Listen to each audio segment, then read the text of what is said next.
نبی علیہ الصلوۃ والسلام فرمایي وی کله چې الله تبارک وتعالى آدم علیہ الصلوۃ والسلام پیدا کو نو د شان الله تبارک وتعالى د اولاد پیدا کو تر قیامت پورې چې څومره پیدا کیږي آدم علیہ الصلوۃ والسلام ته الله تبارک وتعالى او فرمایل وګوره دا ستا اولاد دی ورستو بستا ناراضي آدم علیہ الصلوۃ والسلام چې د خپل اولاد ته وکتل نو دا ټول یو شانتی نو سسرو سسپینو سخکلی سبدرنګ سمالدار سغریب سمعذور سروغ ټول عدل بدلو د یو بلنا نو آدم علیہ الصلوۃ والسلام د الله تبارک وتعالى په دربار کې درخواست وکړي الله زما د اولاد به یو شان ولې نه پیدا کوم سدي خپل پیدا کړی نو سدي بدرنګ پیدا کړی دي سدي مالدار پیدا کړی نو سدي غریب پیدا کړی دي نو سدي پاندامونو روغ پیدا کړی نو سدي معذور پیدا کړی د الله د ټول یو شان ولې نه پیدا کول الله تبارک وتعالى ورته او فرمایل اے آدم دا ځکه مې بدل بدل پیدا کړی دي چې دا انسان زما شکر ادا کړي زما شکر ادا کړي الله ستاسو څنګه شکر ادا کړي مالدار خو په خپل مالداري شکر ادا کړي خو په خپل حسن شکر ادا کړي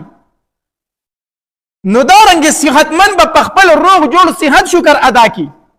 نو دا بدرنګا دا غریب دا معذور به څنګه شکر ادا کوي الله دوی به څنګه شکر ادا کوي الله تبارک وتعالى ورته او فرمایل اے آدم چې کله دا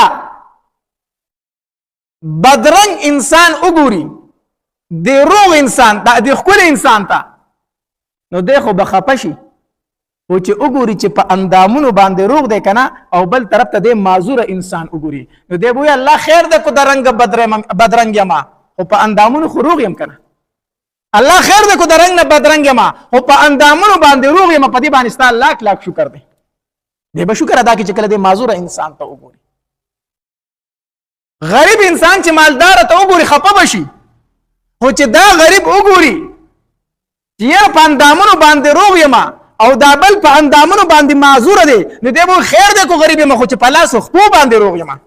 دی به بیا د الله شکر ادا کی الله ټیک شو غریب خو چې معذور ته وګوري په خپل غریبۍ به شکر ادا کوي